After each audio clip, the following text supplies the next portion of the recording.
I will never forget the day Obinna was born. It was a humid evening in Umuowele, and the scent of freshly pounded yam and ogbono soup lingered in the air.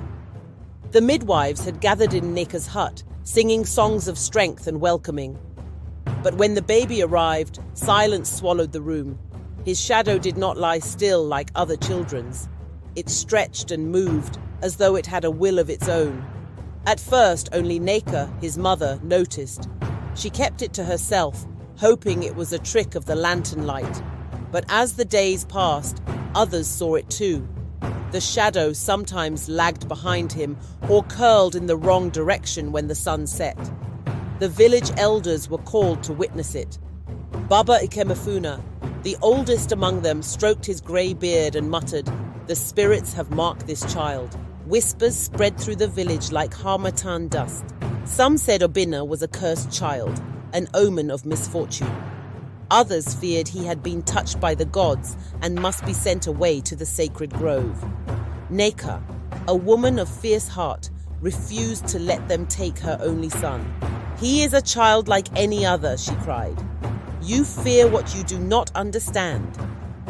Obinna grew up knowing he was different. He played with the other children, but they never truly accepted him. They whispered behind his back and avoided stepping on his shadow.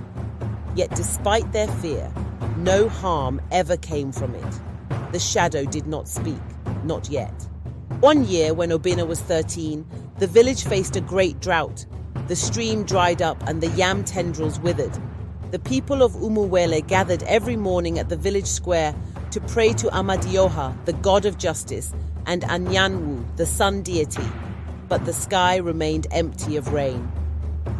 One night, as Obinna lay on his mat, staring at the thatched roof of his mother's hut, he heard a whisper. "Go to the old baobab tree, dig beneath its roots." He bolted upright, his heart pounding. The voice had come from within the hut, yet his mother was sound asleep. Then he saw it, his shadow, darker than the night itself, moving independently on the wall. Fear clutched his throat, but curiosity won. The voice spoke again, urging him.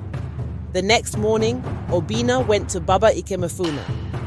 "I have seen a vision," he said, careful not to mention the shadow. "The spirits have shown me water beneath the baobab." The elder scoffed. "A boy claims to know what the ancestors have not revealed.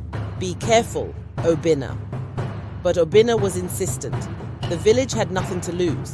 With the elder's reluctant blessing, the men took their hoes and followed the boy to the ancient tree at the edge of the village.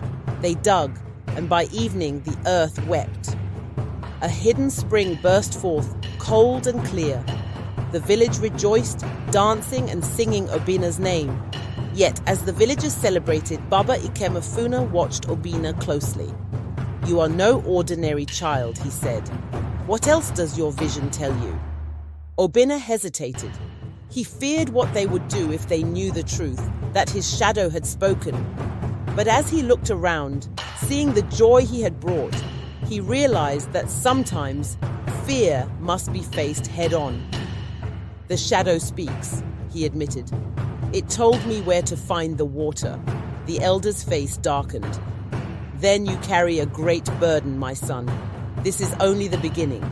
The spirits do not give gifts without expecting something in return." Obinna swallowed hard, realizing that his life would never be simple. The shadow had guided him once, but at what cost? Only time would tell. And so in Umuowele, the boy with the shadow that spoke became both a blessing and a mystery, his fate entwined with the whispers of the unseen.